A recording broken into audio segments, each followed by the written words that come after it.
ಈಗ ಮಿಥುನ ರಾಶಿಯವರಿಗೆ ಕ್ರೋಧಿನಾಮ ಸಂವತ್ಸರ ಯಾವ ರೀತಿಯಲ್ಲಿ ಬೆಂಬಲಕ್ಕೆ ಬರಬಹುದು ಅಥವಾ ತೊಂದರೆಯನ್ನು ಕೊಡಬಹುದು ಅನ್ನುವಂಥದ್ದನ್ನು ಸ್ವಲ್ಪ ವಿಶ್ಲೇಷಣೆ ಮಾಡೋಣ. ಈ ಮಿಥುನ ರಾಶಿಯ ಇಡೀ ಕೆಮಿಸ್ಟ್ರಿ ಹೇಗಿದೆ ಅಂದರೆ, ಇದು ವಾಯು ತತ್ವದಲ್ಲಿ ಇದು ಅಡಕವಾಗಿರುವಂಥದ್ದು.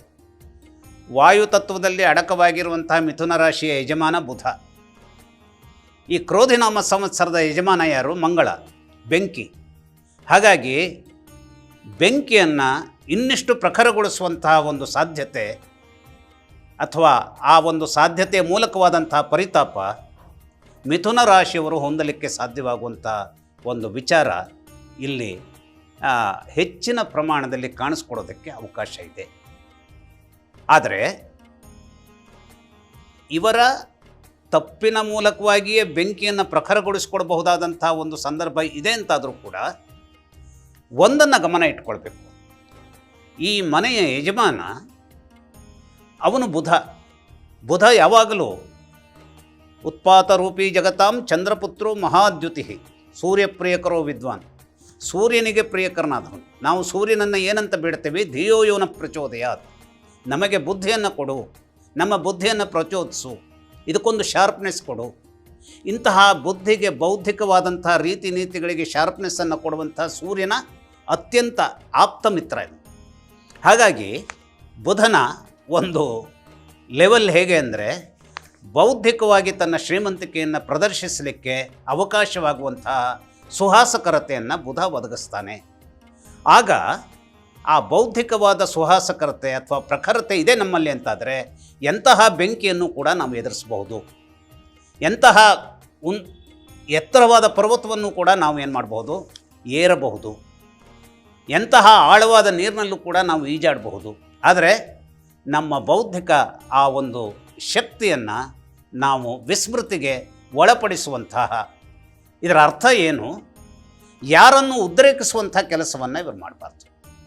ಉದ್ರೇಕಿಸುವಂಥ ಕೆಲಸ ಮಾಡಿದರೆ ಬಹಳ ಕಷ್ಟಕ್ಕೆ ಒಳಗಾಕೊಳ್ಳುವಂಥ ಒಂದು ಸಂದರ್ಭ ನಿರ್ಮಾಣ ಆಗೋದಕ್ಕೆ ಸಾಧ್ಯವಾಗತ್ತೆ. ಉದ್ರೇಕಗೊಳಿಸೋದು ಯಾರು? ಬರೀ ನಮ್ಮ ವೈರಿಗಳನ್ನು ಮಾತ್ರ ಅಲ್ಲ.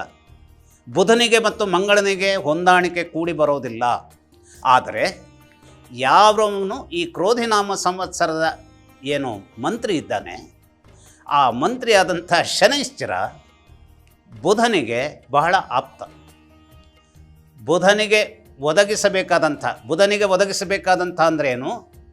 ಮಿಥುನ ರಾಶಿಯ ಯಜಮಾನ ಬುಧ.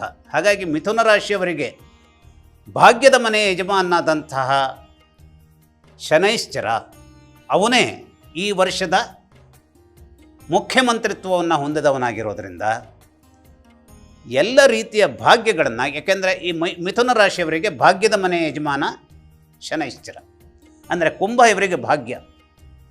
ಹಾಗೆಯೇ ಮಕರ ರಾಶಿ ಅದು ಅಷ್ಟಮ, ಮರಣದ ಮನೆ.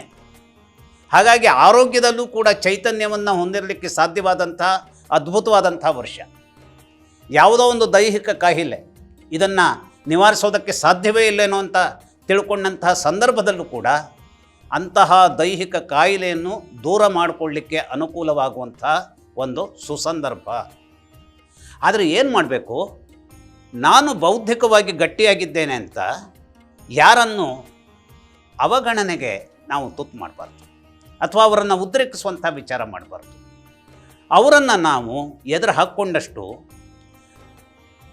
ನಾವು ಅಂದರೆ ನಾನು ಹೇಳ್ತಾ ಇರುವಂಥದ್ದು ಮಿಥುನ ರಾಶಿಯವರು ಬೆಂಕಿಯನ್ನು ನೀವು ಇನ್ನಿಷ್ಟು ಪ್ರಖರಗೊಳಿಸಿದ್ರಿ ಅಂತ ಅರ್ಥ. ಬೆಂಕಿ ಯಾವಾಗಲೂ ಒಲೆಯನ್ನು ಅಥವಾ ಒಂದು ಫರ್ನೇಸನ್ನು ಅಥವಾ ಗ್ಯಾಸ್ ಸ್ಟವನ್ನು ಮೀರಿ ಹೊರಗೆ ಬಂತು ಅಂದರೆ ಅದು ಸುಡೋದಕ್ಕೆ ಹೊರಡುತ್ತೆ. ಎಲ್ಲಿಯವರೆಗೆ ಅದು ಕೇವಲ ಸ್ಟವ್ನಲ್ಲಿದೆ, ಕೇವಲ ಒಂದು ಒಲೆಯಲ್ಲಿದೆ ಅಂತಾದರೆ ಅದು ನಮಗೆ ಬೇಕಾದಂಥ ಚೈತನ್ಯಯುಕ್ತವಾದಂಥ ಆಹಾರಗಳನ್ನು ತಯಾರಿಸೋದಕ್ಕೆ ಅದು ಅನುಕೂಲಕರವಾದಂಥ ಒಂದು ಅಗ್ನಿಯಾಗಿ ಇದ್ದಿರುತ್ತೆ. ಅದರ ಆಚೆಗೆ ಅದು ತನ್ನ ಕಾಲನ್ನು ವ್ಯಾಪ್ತಿಗೆ ತಂತು ಅಂತಾದರೆ ಸುಡತ್ತೆ. ಹಾಗಾಗಿ ಯಾರನ್ನು ಉದ್ರೇಕಿಸುವ ಕೆಲಸಕ್ಕೆ ಹೋಗಬಾರದು. ಬೌದ್ಧಿಕವಾಗಿ ನಿಮ್ಮ ವಿಚಾರಧಾರೆಯನ್ನು ಒಂದು ನಿಟ್ಟಿನಲ್ಲಿ ನಿಯಂತ್ರಿಸಿಕೊಳ್ಳಬಹುದಾದಂತಹ ಒಂದು ಶಾಂತತೆಯನ್ನು, ತಾಳ್ಮೆಯನ್ನು ಹೊಂದಿರ್ತೀರಿ ಅಂತಾದರೆ ನಿಮ್ಮ ಭಾಗ್ಯಕ್ಕೆ ಬೇಕಾದಂಥ ವಿಚಾರಗಳಲ್ಲಿ ನೀವು ಅನೇಕ ರೀತಿಯ ಯಶಸ್ಸನ್ನು ಸಾಧಿಸೋದಕ್ಕೆ ನೀವು ನಿಮ್ಮ ದಾರಿಯನ್ನು ಕ್ಲಿಯರ್ ಮಾಡ್ಕೊಳ್ಳಿಕ್ಕೆ ಸಾಧ್ಯ ಇದೆ. ಹಾಗಾಗಿ ಈ ರಾಶಿಯ ಜನ ಈ ವರ್ಷ IAS ಅಂತ ಮುಖ್ಯ ಪರೀಕ್ಷೆಗಳನ್ನು ಪಾಸ್ ಮಾಡ್ಕೊಳ್ಳೋದಕ್ಕೋ ಅಥವಾ ಚಾರ್ಟೆಡ್ ಅಕೌಂಟೆಂಟ್ ಅಂತ ಆಗೋದಕ್ಕೆ ಬೇಕಾದಂಥ ದಾರಿಯನ್ನು ನಿರ್ಮಾಣ ಮಾಡ್ಕೊಳ್ಳೋದಕ್ಕೋ ಅಥವಾ ಒಂದು ವಿಶ್ವವಿದ್ಯಾಲಯದ ಪ್ರೊಫೆಸರ್ ಆಗಿ ಯಾವುದೋ ಒಂದು ಸಂಶೋಧನೆಯ ಮೂಲಕ ಅಥವಾ ಯಾವುದೋ ಒಂದು ಇಂಪಾರ್ಟೆಂಟ್ ಆದ ಜಗತ್ತಿಗೆ ಬೇಕಾದಂಥ ಸಂಶೋಧನೆಯ ಬೇಕಾದಂಥ ಮೆಡಿಸಿನ್, ಯಾಕೆಂದರೆ ಸಂಶೋಧನೆಗೆ ನಮಗೆ ಎಷ್ಟು ಸಂಶೋಧನೆಗಳು ಈಗ ಆಗಿದಾವೋ ಇದರ ಲಕ್ಷಪಟ್ಟು ಇನ್ನೂ ನಾವು ಸಂಶೋಧನೆ ಮಾಡಲಿಕ್ಕೆ ಬಾಕಿ ಇದೆ. ಯಾಕೆ ನಮಗೆ ಬಾಕಿ ಇದೆ? ಇದು ಸಂಶೋಧನೆಯನ್ನು ಮಾಡಬೇಕಾದಂಥ ವಿಚಾರ ಯಾಕೆ ಬಾಕಿ ಇದೆ ಅಂತ ಹೇಳ್ತಾ ಇದ್ದೇನೆ ಅಂದರೆ, ಎಲ್ಲಿಯವರೆಗೆ ಇಡೀ ಮಾನವ ಕುಲ ಶಾಂತಿ ಮತ್ತು ಸಮಾಧಾನ ಮತ್ತು ಸುಖದಿಂದ ಇರೋದಿಲ್ವೋ ಅಲ್ಲಿಯವರೆಗೂ ನಮ್ಮ ಸಂಶೋಧನೆಗಳು ಬೇಕಾದ ರೀತಿಯ ನಿಟ್ಟಿನಲ್ಲಿ ಆಗಿಲ್ಲ ಅನ್ನೋದೇ ಅರ್ಥ. ಆದರೆ ಅಂತಹ ಬಹುಮುಖ್ಯವಾದಂತಹ ಸಂಶೋಧನೆಗಳನ್ನು ಹೆಚ್ಚಿನ ರೀತಿಯಲ್ಲಿ ಎತ್ತರಕ್ಕೆ ತರುವಂಥ ರೀತಿಯಲ್ಲಿ ಮಿಥುನ ರಾಶಿಯವರಿಗೆ ಒಂದು ರೀತಿಯ ಸಕಾರಾತ್ಮಕವಾದಂತಹ ಇನ್ನರ್ ದಾರ್ಢ್ಯತೆ ಏನಿದೆ ಅದನ್ನು ನಿರ್ಮಾಣ ಮಾಡಿಕೊಡೋದಕ್ಕೆ ಕ್ರೋಧಿನಾಮ ಸಂವತ್ಸರದಲ್ಲಿ ಬುಧನಿಗೆ ಸಾಧ್ಯತೆ ಇದೆ. ಈಗ ನೋಡಿ, ನಾವು ಐನ್ಸ್ಟೈನ್ ಬಗ್ಗೆ ಹೇಳ್ತೀವಿ. ಐನ್ಸ್ಟೈನ್ನಿಗೆ ನೊಬೆಲ್ ಪ್ರೈಸ್ ಬಂದಿದ್ದು ಯಾವಾಗ? ಬುಧ ದಶಾದಲ್ಲಿ ಬರಲಿಲ್ಲ. ಬುಧ ದಶಾದಲ್ಲಿ ಆದರೆ ನಾವು ಅರ್ಥ ಮಾಡ್ಕೊಳ್ಬೇಕು, ಇವೆಲ್ಲ ಈ ನಮ್ಮ ಏನಿದೆ ಈ ಜಾತಕ ಶಾಸ್ತ್ರದಲ್ಲಿ ಒಂದಿಷ್ಟು ವಿಚಿತ್ರವಾದಂತಹ ಒಂದಷ್ಟು ಒಗಟುಗಳಿವೆ. ಐನ್ಸ್ಟೈನಿಗೆ ಒಳ್ಳೆಯದನ್ನು ಮಾಡಬೇಕಾದಂಥವನು ಬುಧ ಅವರ ಇಡೀ ವ್ಯಕ್ತಿತ್ವವನ್ನು ನಿರ್ದೇಶನ ಮಾಡಬೇಕಾದಂಥವನು. ಐನ್ಸ್ಟೈನ್ ಅವರನ್ನು ಬುದ್ಧಿವಂತನನ್ನಾಗಿ ಮಾಡಿದ್ದ. ಆದರೆ ಆ ಬುಧ ದಶಾದಲ್ಲಿ ಅವರಿಗೆ ಒಳಿತುಗಳು ಆಗಲಿಲ್ಲ.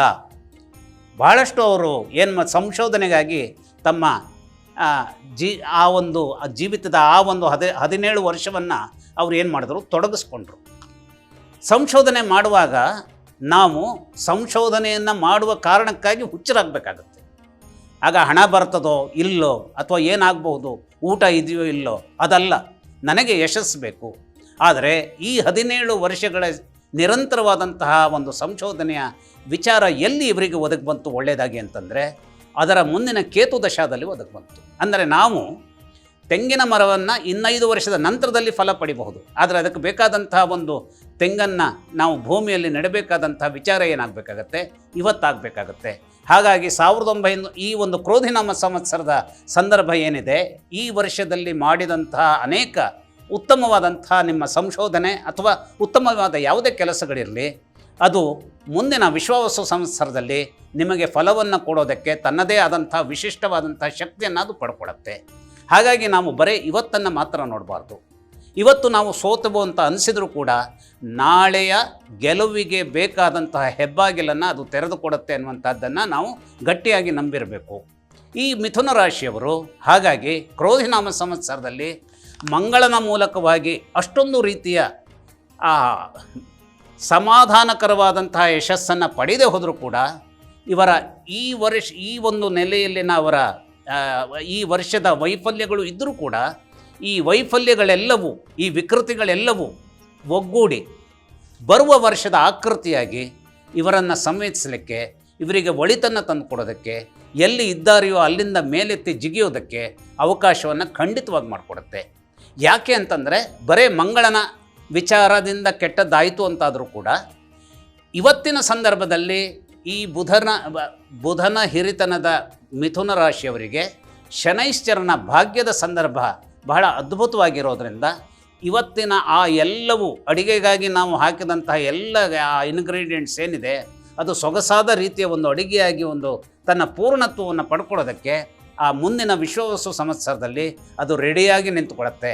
ಆಗ ಇವರಿಗೆ ಆನಂದದ ಒಂದು ಬಟ್ಟಲು ಏನಿದೆ, ಊಟಕ್ಕಾಗಿನ ಹಸಿವನ್ನು ತಣಿಸುವಂಥ ಒಂದು ಸೊಗಸಾದ ಭೋಜನ ಏನಿರುತ್ತೆ ಅದಕ್ಕೆ ಅವಕಾಶ ಆಗುವಂಥ ಸನ್ನಿವೇಶವನ್ನು ನಿರ್ಮಾಣ ಮಾಡಿಕೊಡ್ಲಿಕ್ಕೆ ಗ್ರಹಗಳು ಕಾರಣ ಮಾಡಿಕೊಡುತ್ತೆ. ಹಾಗಾಗಿ ಈ ವರ್ಷದ ನಿರಾಶೆಯನ್ನು ನೀವು ಕಂಪ್ಲೀಟಾಗಿ ಏನು ಮಾಡಬೇಕು, ತಡ್ಕೋಬೇಕು. ನಮಗೊಂದು ಗ್ರೌಂಡಿಂಗ್ ಫೋರ್ಸ್ ಬೇಕು.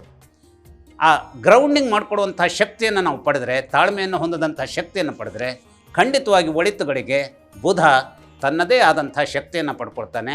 ಮುಂದಿನ ವರ್ಷ ಅದಕ್ಕೆ ನಮ್ಮ ಯಶಸ್ಸಿಗೆ ಬೇಕಾದಂತಹ ಎಲ್ಲ ರೀತಿಯ ಚೌಕಟ್ಟನ್ನು ಪಡೆದು ನಗುಮುಖವನ್ನು ತೋರಿಸ್ತಾನೆ ಅಂತ ನಾನು